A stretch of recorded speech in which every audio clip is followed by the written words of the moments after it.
this present crisis, government is not the solution to our problem. Government is the problem.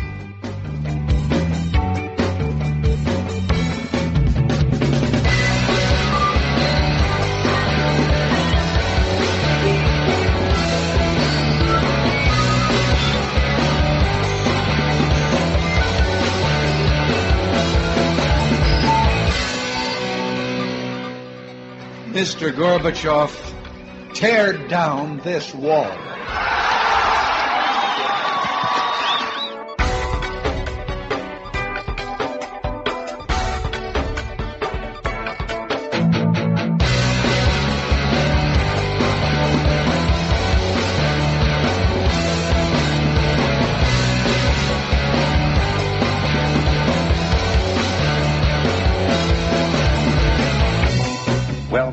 The trouble with our liberal friends is not that they're ignorant.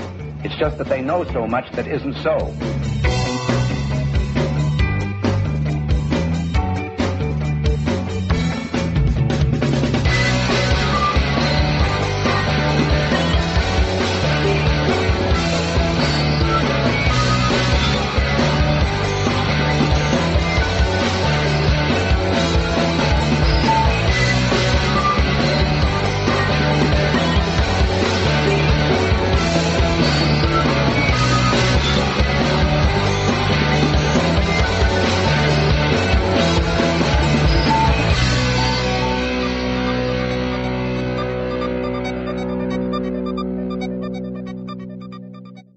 Welcome to the Red State Town Hall program. I'm your host, Primo Mondoni. My co-host, Kim Brown, will join me in a couple of minutes. Please visit the show's website at redstatetownhall.com.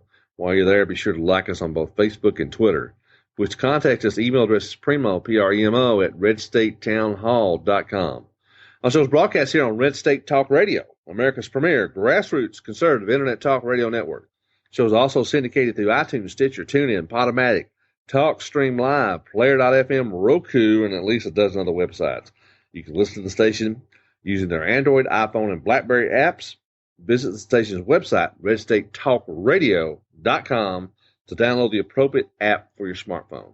If you don't have a smartphone, you can listen using any phone on the station's 24/7 listener line, provided by TalkStream Live, by dialing the following: for Studio A, 605-562-4209, and for Studio B, 518-712-0045. Before we start the show, let's give a shout-out to our AM, FM, and digital affiliates: WDDQ FM 92.1, Adel, Georgia; WSFB 1490 AM, Talk 97.7 FM, Quitman, Georgia; WJNW AM 1650, Hermitage, Tennessee; Talk Radio AM 1620, KTFL, Gilbert, Arizona; WMQL Radio FM 105.5, Beaufort, North Carolina; Kaufman County Talk Radio AM 1680, KCTR, Terrell, Texas; Taxpo Radio, Gainesville, Georgia; WCNR Digital, West Virginia; and K98talk.com. I think that's everybody. Now let's bring on my co-host from Atlanta, Georgia, Mr. Ken Brown. Mr. Brown, how you doing today, sir? I'll just take a short nap when you do all that.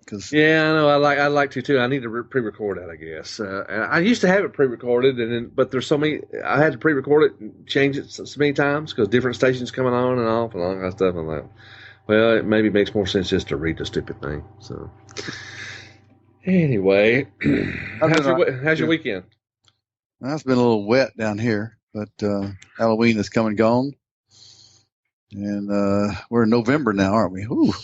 We are in November, and I hope everyone turned their clocks back and all that kind of crap and blah, blah, blah. But you know what? This whole thing, daylight savings time, I just don't get it.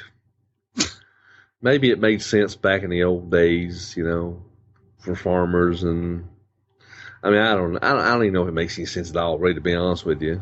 And the fact that, see, we used to do it on the summer solstice and the winter solstice. I mean, not summer solstice, but the winter and fall solstice and stuff. Spring, whatever. Now we don't even do that anymore because Congress, in their infinite wisdom, decided that it needed to be an extra month here and 2 months here, and they have. We're not even doing it based on the sun anymore, which is stupid. If you're going to do it, at least do it based on the natural. You know what I'm saying? Does that not? I don't know. I guess it's one of those pet peeves I have. Well, that Congress thinks it knows better than God. Did it start with Nixon when it started? I don't. You know what? That's a good question. Seems like I think it actually was. Did not like one of the founding fathers, Benjamin Franklin or something, come up with the idea? Well, wasn't it? I'm thinking back when Nixon was president. We were kids. It was they were trying to make the days longer because it was better because we were trying to conserve energy. Remember the gas crisis and all that crap that was going on back then? Well, that sounds more like a Jimmy Carter thing, to be honest with you. But I don't know if it was Carter or not, to be honest with you. I'm pretty sure it was Nixon that did it or started it. And we've been doing it ever since.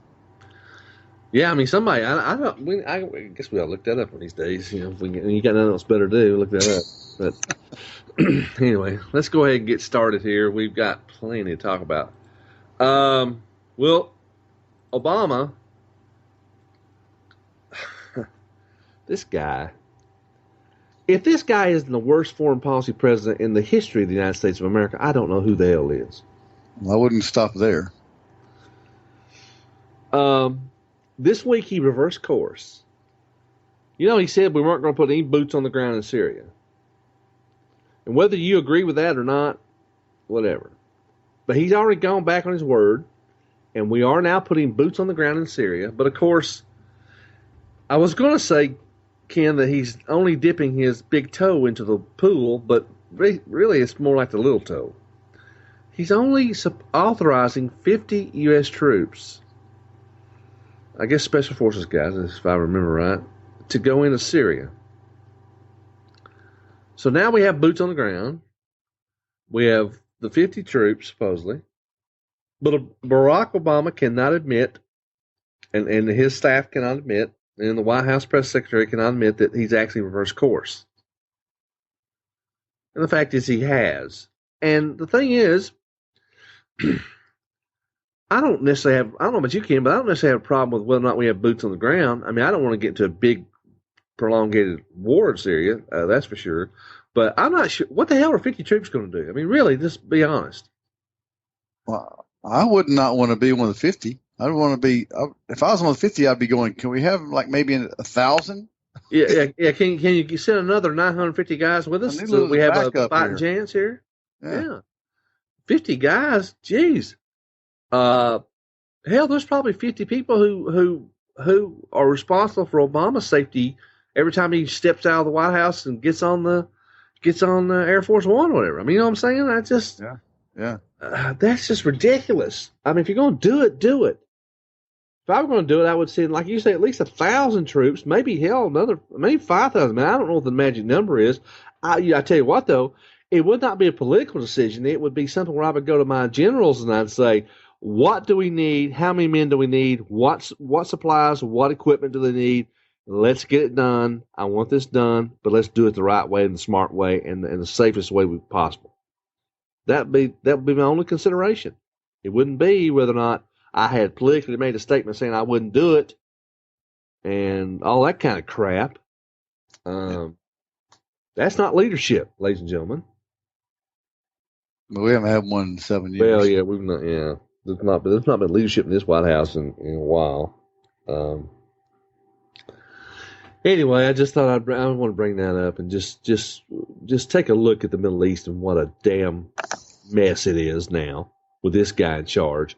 And I tell you what, he is leaving a huge mess. Whoever is going to be the next president, what a mess he's going to have, a hot mess he's going to have dumped in his lap as soon as he walks in the door. If you remember, like I do, about Iraq, the Rubio was right when he thought that the mainstream media is the super PAC for the Democrats because they don't bring this up. But Iraq was doing just fine before Obama started withdrawing troops. Well, let's qualify that. It was at least stable. Oh well, I'm saying it's, and I'll go even further about that and saying it's stable because you never heard about it on the news anymore. The mainstream media left it alone because it was not making news. Things were stable over there, even more so than just the word stable, I think. Yeah. But when Obama started withdrawing troops, he created that vacuum, and he created that mess that's over there. He created ISIS. And so those things are his fault. But the mainstream media does not say that. And he doesn't say that. He says, "Oh, I ended the war. I brought the troops home." No, you didn't. You did. You made things worse. So those things people forget. And yeah, you're right. He's made a mess, and someone's got to clean it up. Well, I just hope that the next president can clean it up. I mean, it's such a freaking mess because now, besides ISIS, which is obviously bad enough, but you have all these other Middle Eastern countries whose governments are in chaos. I mean, look around. And you have, of course, what's going to be eventually a nuclear-armed Iran, and you have the Soviet Union. Russia, not necessarily Soviet Union. They may be the Soviet Union before too long if things keep going like they're going. But you're going to have now you have Russia in the mix, and we're kowtowing to Russia, and we're having to ask Russian permission to take a crap in the Middle East now. Oh, we got Russian airplanes that are flying within a mile of our aircraft carriers. Yeah, the USS Ronald Reagan, the aircraft carrier group is out there, and Russian planes within like a mile of, and I'm sure stuff like that happened occasionally with other presidents. I mean, I have no doubt about that. But what I'm getting at is, before when stuff like that happened, it was a calculated move, and they knew that there might be a price to pay. At this point, I don't think they care. I think they're flaunting it. And, I mean, the fact that recently we had a deal where the Russian general goes to our command center and tells us, we're getting ready to go into Syria, and we want you guys to get the hell out of there because we're coming in. We're going to bomb the bejesus out of everything, and we don't want you. And basically, they were telling us like an hour before they're going. It's not like they discussed it with us when we had a strategic plan together. That is not what happened. Russia decided what they want to do, and they at least notified us an hour before, which is not necessarily enough time in some cases to get everybody to stand down and make sure everybody gets the word that, hey, the Russians are coming. Be careful. We don't want to start World War III. What a tiptoe. Well, this is what happens when you tiptoe. And this is what happens when you leave a vacuum. First, ISIS fills it, and then you leave a vacuum in leadership to where Russia feels like they have the ability and plus our allies, people who used to be our allies, no, they can't count on us anymore. So what do? They naturally turn to the Russians or the Chinese. And this is what happens.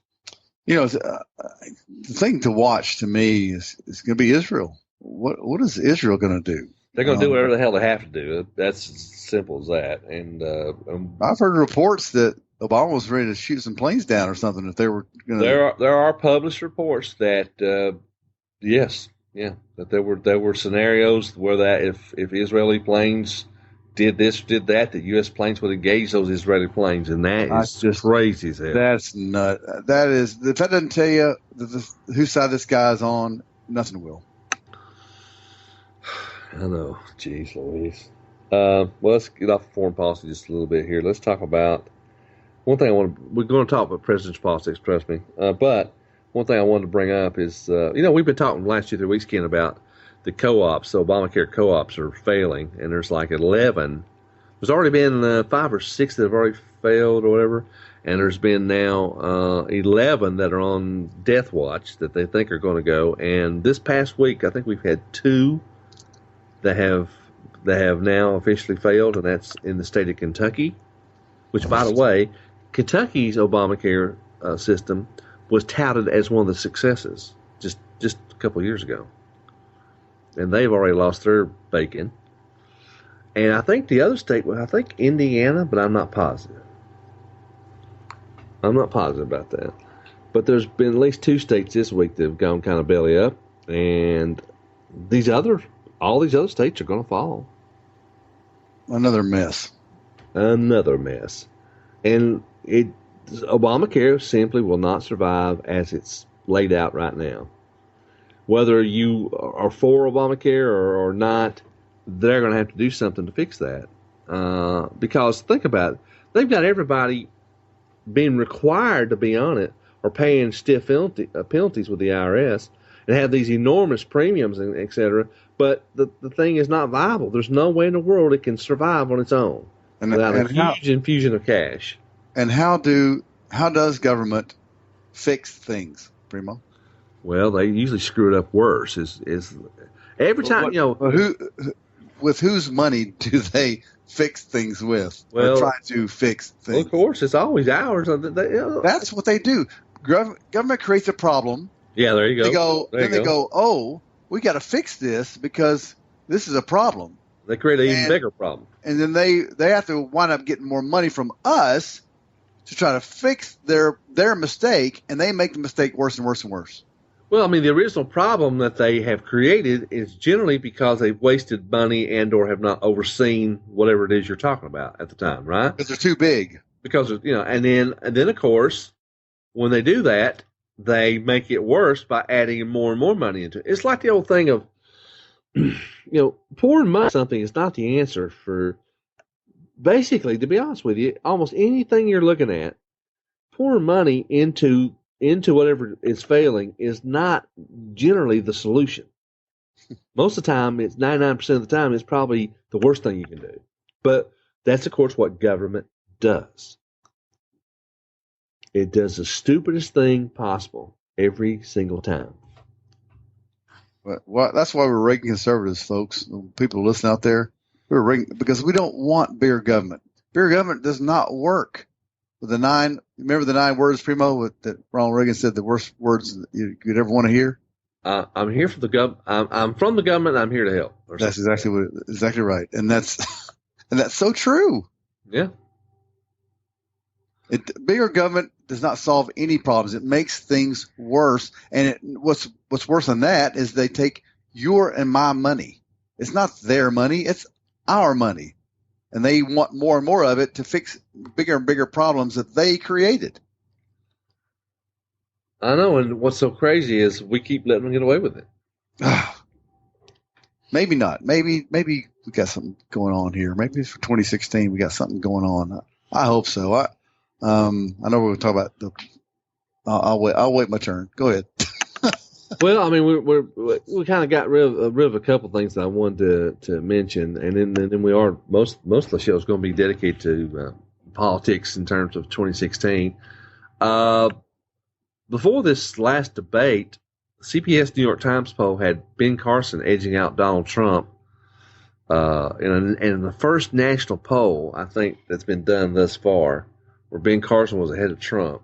Now, since that came out, there was another poll that came out showing that Ben Carson was ahead of Trump, also another national poll. So that's like 2 national polls in a row, if I'm not mistaken, where Carson's edging out Trump. But the difference is not like a huge difference. It's usually within the margin of error. So the point is, Carson seems to be gaining some momentum. Trump seems to be losing a little bit, but trust me, he's still in good shape as far as that party goes, at least when it comes to polls. But before this debate that we had this past week, which, by the way, of course, we've not had a chance to talk about this until now, but before this debate, there was a billionaire that was considering, has given Rubio some money, Marco Rubio some money, and thinking about giving him more, was basically telling Rubio that it's time to step it up. There's an article from Politico saying that this billionaire wants Rubio to step it up and get his game on and start becoming a bigger factor in the race. Well, I think he pretty much did that on this last debate. I think the 2 standouts, as far as I'm concerned, were Marco Rubio and Ted Cruz, and I think Ted Cruz probably had the best line of the night. This. For those of you who did not see the CNBC debate, which, by the way, just so you know, because it wasn't really apparent based on the questions, it was supposed to be an economic debate. And really, there were very few economic questions in the debate, which is amazing. Which, by the way, in a couple of weeks, is going to be a Fox Business debate. It's not going to be the normal Fox crew. It's going to be the Fox Business bunch. It'll have Neil Cavuto and Maria, what's her name? Bartiromo. I never can figure her name. You can ask me. I remember it. Yeah, I know you got the hot name. So, she's a good looking woman. I don't blame you. they're going to be hosting the debate. And I'm not sure if they're going to be any others, but I've read an article where those two are definitely going to be hosting the debate. And so, and these people do know their economic stuff. So I'm hoping we have a more professional debate and something that will actually yield some results and find out where all these people stand when it comes to economic policy. But real quick, have you heard this rumor, Ken, that I saw it on Facebook and I shared it. I don't know if you saw it or not. That apparently Trump and Carson and all the major candidates are getting together. They're going to host their own debate. Have you heard this rumor? I've heard that they got together, that they're tired of and the NBC is kind of like on the outs anyway. Yeah, they actually canceled the NBC debate temporarily. It's probably going to be reinstated once they take NBC to the woodshed for the CNBC debate. But yeah, NBC said they were going to work diligently to repair the damage and so forth. Yeah. I look forward to Fox debate, especially the business debate. The first one wasn't that great. I thought Fox tried to sensationalize that a little too much, but yeah, they did. But the business thing, I like that because it's more substantive. Is that the word, substantive? Yeah, and Cavuto has a good head on his shoulders. So does yeah, they do. So and if you ever watch the Fox Business, you know that. But I think that's going to weed out a lot of things, and I think Trump really needs to be on his P's and Q's for those. Oh yeah, if he can't shine in that debate, then I'm starting to wonder what his candidacy is all about, because that really is his area of expertise. Yeah, I mean, the fact is he's been able to make a lot of money for himself, but the reality is, does he know how to do that for the country? Maybe he does. I don't know. That's why I'd like to see an actual substantive economic debate. I like to see what his views and opinions and theories are on economic policy. Yeah, along with Carson. Well, yeah, that too. But I'd like to hear what Rubio thinks and what Cruz thinks, Fiorina thinks, etc. That sort of thing. So, but this whole thing about setting up their own debate and choosing their own debate moderators, people are like shocked that this is even possible. But you know what? I did a little checking, and back in 1979, 1980, Ronald Reagan did this himself. He set up some debates, picked his own people that were because he wanted to have conservative moderators. Mm-hmm. It's like one thing that Ted Cruz said during the debate, or after the debate even, is that no one was confused that these moderators on CNBC, there ain't a single one of those people that were going to vote in a Republican primary. So why the hell were they even there? If you think about it, that makes sense. That was very obvious if you watched the debate. Well, yeah, it was kindergarten cop kind of thing. These people, they just didn't run a good debate, but the questions were ridiculous in some cases. Well, they ask, the things here's the type of questions. The one with Huckabee about Trump did Trump have the moral aptitude to run the country? The moral authority, yeah, that's whatever. Moral authority. And I'm like, are you kidding me? Well, the audience booed at that question.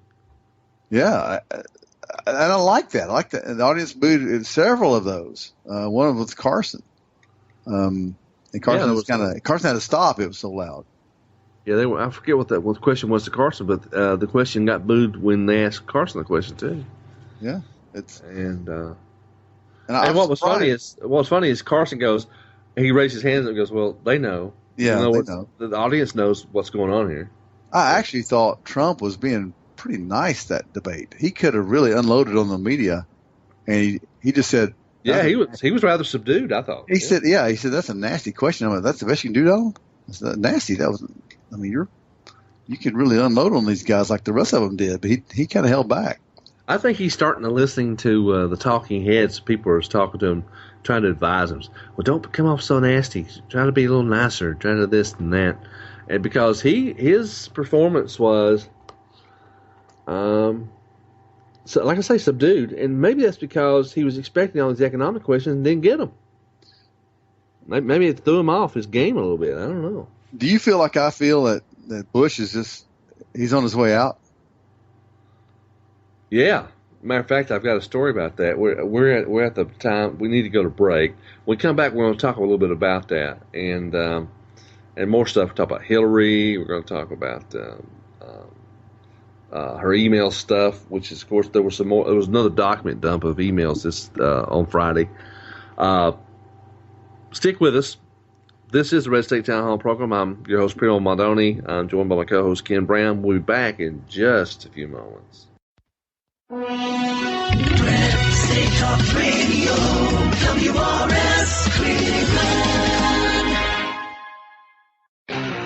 Hi, this is Jeff Carlisi from the band 38 Special. The mainstream media has failed the American people once again.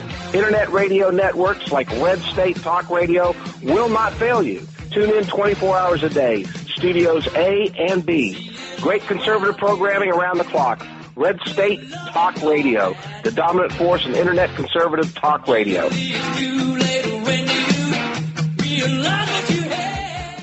Are you tired of commuting to a job that makes someone else rich, working harder than ever, but getting nowhere? Do you hate spending hundreds of dollars every week on daycare, having someone else raise your children? With our opportunities, you can start earning money as soon as next week. You get to be the boss, work from home, and live a happier life. At Be the Boss Network, you'll find hundreds of work-from-home opportunities that you can literally start today and be earning money as soon as next week. Go to freedom36.com and start earning money as soon as next week. You get to be the boss. Get out of the rat race. Work from home. Go to freedom36.com right now and change your life today. That's freedom, the number 36.com. Go to freedom36.com and start earning money as soon as next week. You be the boss. Go to freedom36.com.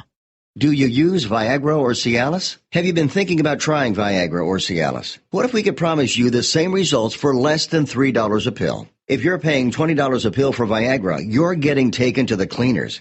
Our pill delivers the exact same results for less than $3. We'll do the math for you. You save more than $16 a pill for the same results. Want more? We'll give you 40 blue pills or 40 yellow pills for $99 and add 4 more pills free. You save more than $500. You don't have to be a rocket scientist to know what to do next. You need to call 800-610-3497 and get your 44 pills for $99. Stop overpaying for Viagra. Call us and start saving a ton of money for the exact same results. Ordering is fast and easy with your pills delivered to your door in an unmarked package. Call us right now, 800-610-3497, 800-610-3497. That's 800-610-3497.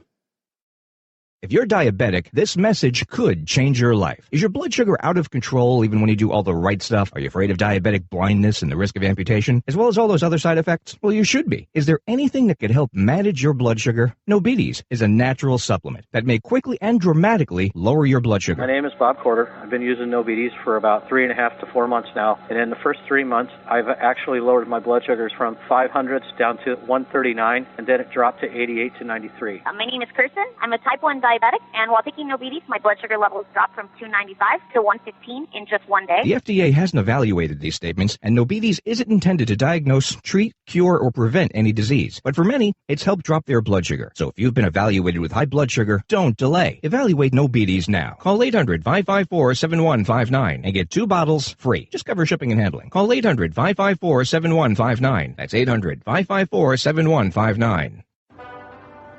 Hi, this is Primo Mondoni, General Manager for Red State Talk Radio. We've been bringing you the very best in grassroots, common sense, conservative talk radio for over 5 years now. One thing I've learned in those 5 years is that internet radio is a tough, competitive business.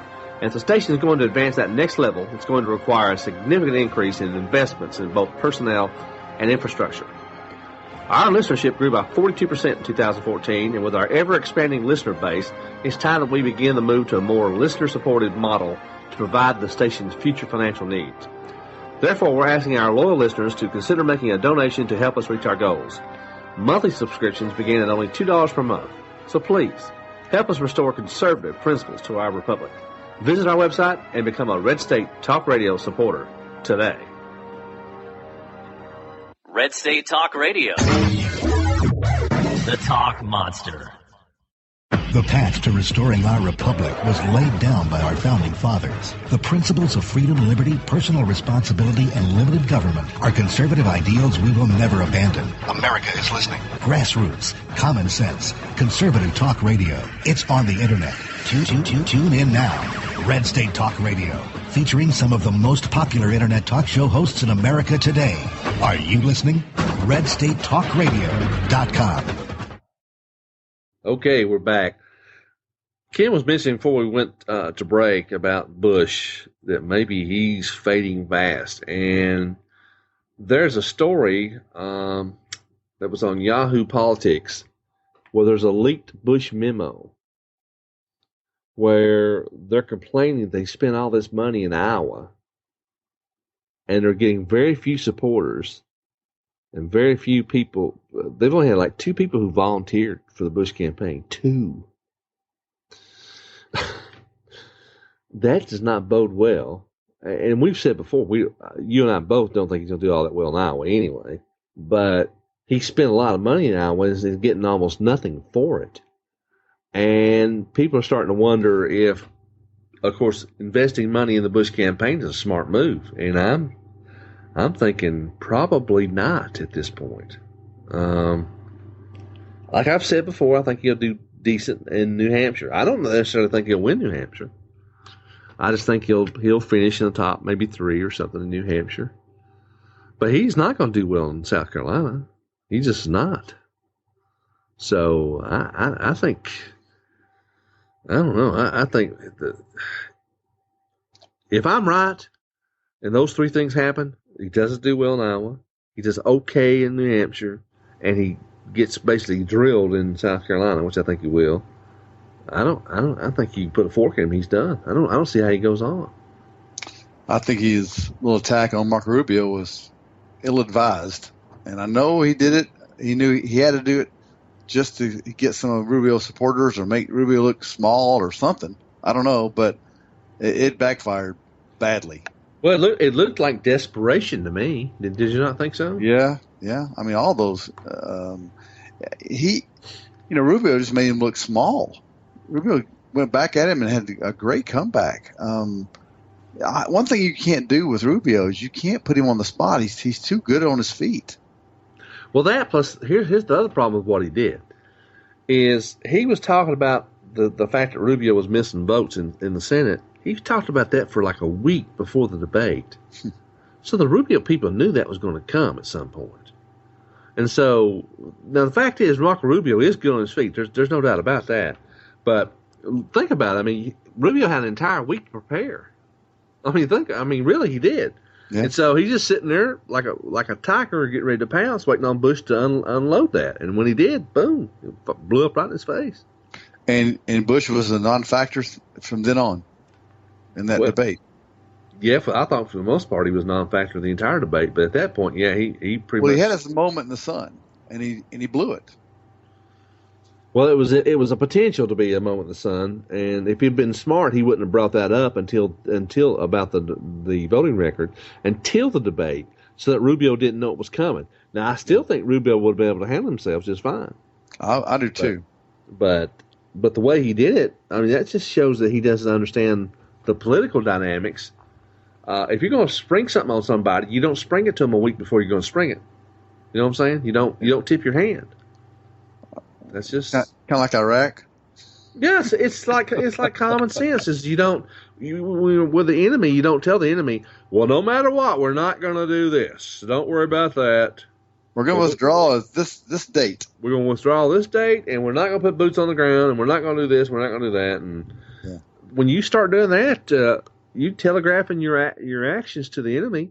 And let's face it, politics is kind of like war. And he telegraphed his intentions toward Rubio for a solid week before he tried to spring up this big surprise. And it was no surprise at all to anybody. Well, I was listening to Erickson again. He's here in Atlanta, so I listen to him quite a bit. And he thinks it's in when the dust settles, it's going to be Rubio Cruz. He thinks that Bush will fade out and that Trump will fade out soon after that because Trump will come out and say that's really all he was in here for, to get Bush out. With it, in so many words. Huh. And he thinks that the dust settles is going to be a Rubio Cruz contest. Well, he may be right. There's all kinds of theories out there, I'm sure. But well, if you think about the money, where's the money going? You were talking about that billionaire going to Rubio. Which, by the way, this I don't know if it's the same billionaire or not, but the New York Times showing an article that Paul Singer, who's influential billionaire, has thrown his support to Marco Rubio. He's like made his mind up, and I guess based on this last debate, I guess. So. Yeah, and I think this is kind of quietly stuff that's happening in the background, but Cruz has gotten money. I think from day one he's done well, and he's gotten a lot of money from the people like you and me. Yeah, he's got money from big fat cat donors and people like us, and he has always been in the top 2 or 3 in terms of money raised. Yeah. Even in the very first part of the campaign, when Bush had those huge numbers, the only one even close to him was Ted Cruz. But it's been kind of quiet, hasn't it? I mean, you don't hear a lot about him. He's been quiet in the debates until this last one when he made probably, like you said, the biggest statement of the night. And it was perfect timing for him. I think he's going to be a force to be reckoned with. Oh, yeah. One thing I wanted to mention, there was an article on CNN's website about the 2016 Republicans versus the media. Now, let me tell you something, ladies and gentlemen. If CNN puts a article on their website about the 2016 Republicans and the media, and that's coming from CNN, and CNN is reporting about the slanted coverage that they got in this last debate, that's kind of a big deal because CNN themselves have slanted coverage. But of course, part of that is because CNBC is is in some ways a rival to them. So I guess they're going to take every opportunity to denigrate a rival. But they make the case, they make a pretty good case that the mainstream media, which of course they're a part of, definitely have a leftist slant. And we've known that forever, Ken.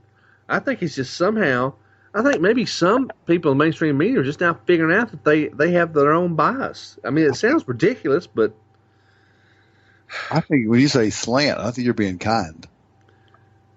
Yeah, that's probably is actually. It's more so of I mean, they're on the bandwagon. Shit. Oh God, they're leading the parade. Let's just face it, they are leading the parade.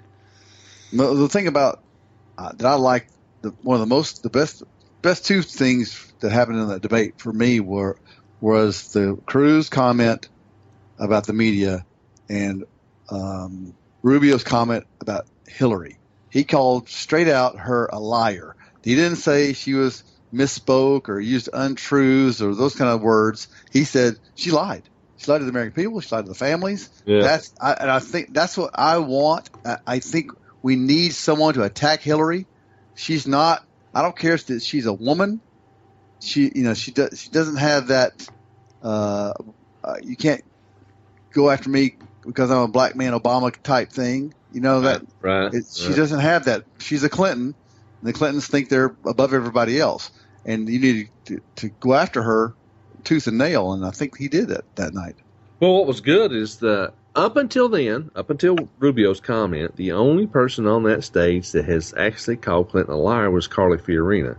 She's done it numerous times. Yes. However, Fiorina, after her first 2 debate performances, which she did a really good job, and gained some momentum in the polls, she's kind of slipped back a little bit. Now, I hope we've not heard the last of her, but what I'm getting at is someone else need to pick up that mantle. Someone else need to take that on. And it's better if there's more than one person saying it. whether it be Rubio and if Cruz, but some of these politicians just don't like to use the word lie. They think that somehow is insulting. Well, you know what? If someone lies to me, I don't give a damn if they're insulted or not. That's my point. I think you call a liar, and to say it out loud and say and be strong with it. Agreed. And you're right. Fiorina did that, and she has done that consistently. But Rubio is the first really male that actually has come out and said it, and he said it in a debate it's out there. I'm calling you a liar, Hillary Clinton, because you are. Well, here's the thing. Maybe some of the other candidates, maybe Cruz, maybe even Bush, and just go down the list, Carson. Maybe they'll pick up on that and they'll all start using the word liar to describe this woman. And that, I'm telling you what, that will make it stick to people who aren't paying attention. We all know they're out there. There's people who would vote for Hillary no matter what.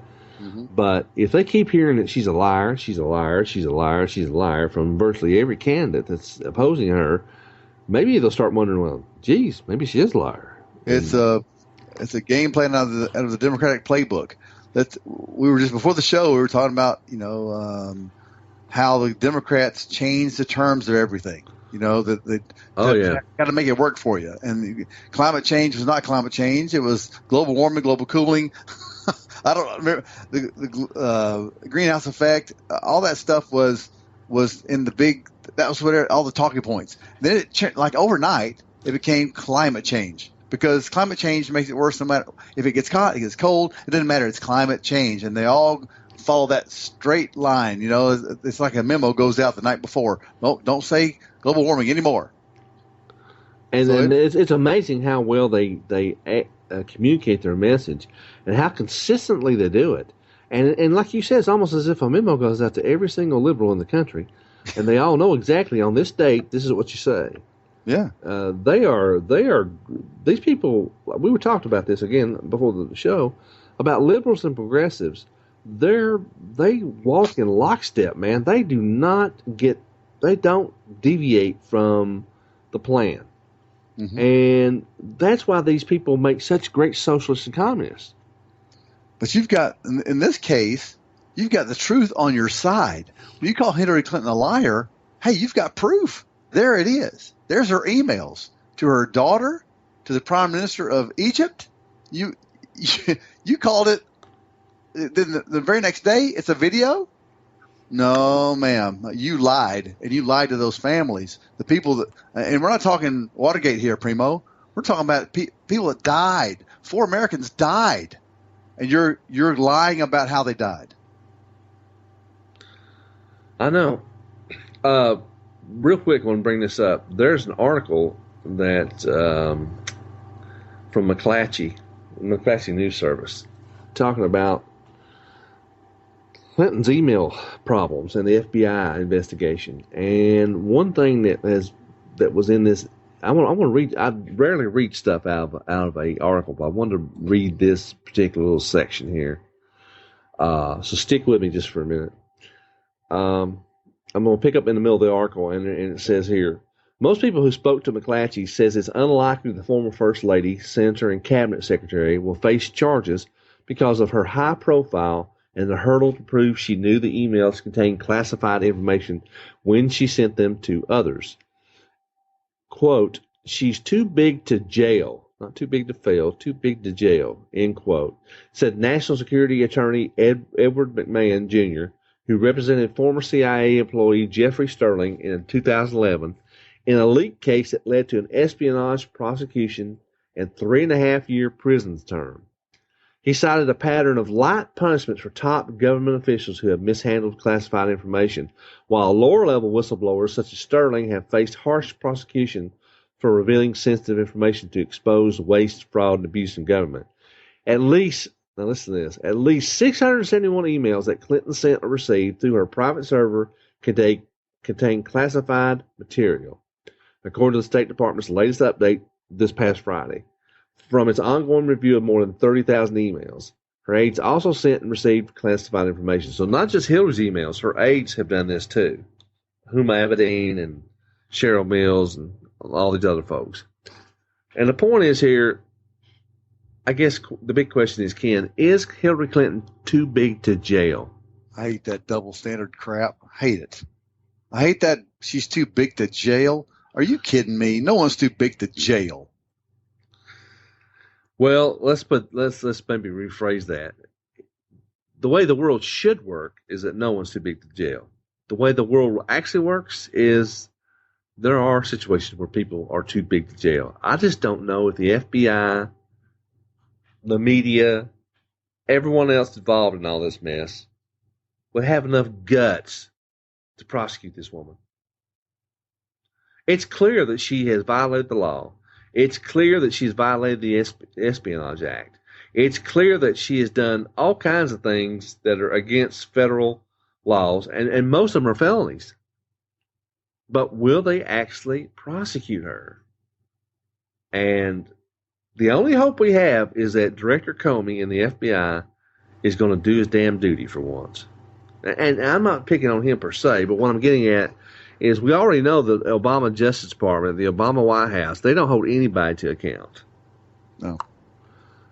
But will our FBI actually hold this woman to account and actually prosecute her for all these things? And if they do, if they file charges on her for various felony charges, I don't see how the hell she stays in the race. I mean, I don't know how the hell you go through a presidential race with an FBI investigation in front of you and actually being charged with a crime, with numerous crimes. She wouldn't be charged for one crime. She'd be charged for multiple counts. Well, there's the book. If they charge her. There's a book that's come out recently. I can't tell you the author. Ed Klein, maybe? It's called Unlikable. That might be Ed Klein's book. I can't remember. He's put one out here recently. But, it's about Hillary Clinton, that she won't be elected, and it won't be because of her emails or lies or any of those things. It's going to be because people don't like her. She's not Bill Clinton. Maybe because of the lies, because of her past, because of the way she is, because of her treatment of Secret Service and people around her. Those stories have now gotten out that people just don't like her, and you have to be liked to be elected president. You do. Well, you think that's so simple that it's like an obvious thing that if people don't like her, you won't get elected president. But look how far she's gotten without being liked. You know what? I don't know anybody who knows Hillary Clinton.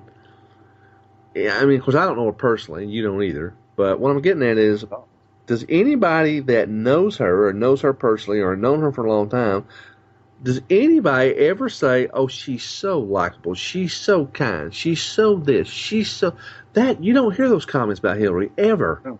No. From anybody. People who support her don't say that kind of stuff. I was watching Saturday Night Live last night. It was taped. It came on about a month ago or so. And Amy Schumer, she was co-hosting. I'm just going to use this as an example. Amy Schumer said in her little monologue that she met Hillary Clinton. Well, when she said that, she waited for the applause. And there was just a little splattering of, it wasn't like, I got to meet Hillary Clinton, and she waited. And right. And it was not a reaction. There was no, it was kind of like, hey, and a couple of claps. And she went, okay, that didn't work too well. And she said, she made that little comment after that. And I said, that's exactly what the guy was talking about in that book, Unlikable. People don't like her. And I think that's, to me, what's going to hurt her in the long run is people just don't trust her, and they don't like her because they don't trust her because she's a Clinton and she's not Bill. Well, the thing is, when you read all these accounts of people who know her and have had experiences with her, the image that comes across is, like you say, not likable, but it's more than that. It's that she's foul-mouthed. She's a bee. Yeah, she's a bewitch. She's a bewitched. And on top of that, foul-mouthed, and that she is just inconsiderate. She thinks she's better than everybody else. And she just treats people like crap. And you've heard all these stories about the Secret Service people and the way she's treated them and stuff. Yep. And besides being foul-mouthed, she has a drinking problem. I mean, it is. Now, I can't prove this, but I mean, there are anecdotal evidence that she likes her booze a little too much. And I can see that. I mean, think about it. She is so vicious and vindictive, and so she hates her life. She hates Bill. She hates all the bimbo eruptions. I mean, she's got plenty of reason to be a drunk, I guess. Maybe, maybe that's a good excuse. So maybe I should have more sympathy and empathy for Hillary. But she's just a vile human being, as far as I can tell. I mean, I don't know her. You don't know her either, really. But all these stories cannot be just totally made up, I don't think. No, I think there's a lot of truth to the smoke around this fire. Yeah. Well, there's smoke, there's fire in most cases. Now, maybe not every single thing we've heard is true. Maybe she's not drunk. But there's no doubt she is a foul-mouthed witch. Yeah. That's been proven over and over again. And you can... She does not take criticism well. I mean, all that kind of stuff. I think she thinks that she's going to be elected president based on her last name. And I just don't think that's going to happen. There's too much baggage with this woman. Well, I think that was now Jeb Bush has probably never said this, and I don't know if he believes it or not, but I really think that he feels like it's his turn and he's entitled. And by the way, did you hear about this, that during the middle of the CNBC debate, the RNC, the Republican National Committee, was unhappy that Bush was not getting enough time? I read that. That in the middle of the debate, they contacted the people in CNBC and wanted them to give Bush more questions, give him more airtime. Interesting. Well, not only interesting, it's bullshit. That kind of stuff should not be happening. See, that's where the media, they want Bush to be the person in the general election. Then they'll attack him. But it's... Oh, yeah. Because they think that having a Bush there, Hillary can beat a Bush. Well, I mean, yeah. The media wants to decide who's in the race, in the general election race. They want to be the ones that determine which candidate from the Republican side is there. Well, there you go. There's the trick right there. Who's going to be the Republican nominee? The media wants to determine that. That way, they pick someone as best they can that will have a more difficult time with Hillary Clinton. Mm-hmm. I think somebody like a Cruz or Fiorina, all three of those, in a general election against Hillary, would mop the floor with her. That's bad news for them. Bad news. Of course, we thought Romney was going to win last time too. So, well, but Romney was, Romney's. He was still the old guard. He was his turn, quote unquote, to get up there. And this is not it's your turn, because if it was your turn this time, Bush would be right there. Yeah, I mean, he started out strong out of the gate, but he has definitely dropped way back. And they've all gone, and me and you are still we're going, wow. Oh, I never would have thought Ben Carson would be leading the pack at this point. Yeah, if you'd asked me when the whole thing first started, I would have thought Ben Carson would have been like way down in the pack. And yeah, he has been surprising. I would have thought that Trump would be somewhere near the top just because he's Trump, Yeah. But Ben Carson, total surprise. Yeah. Total surprise. And I like it. I like that. I like that the country's like, we're tired of this crap. Yeah, me too. Hey, we're out of time, Ken. You want to take us out? If we lose freedom here, there is no place to escape to. This is the last stand on earth. Ronald Wilson Reagan, our 40th president of these United States. That's it, folks. Thanks for listening. We'll see you next time.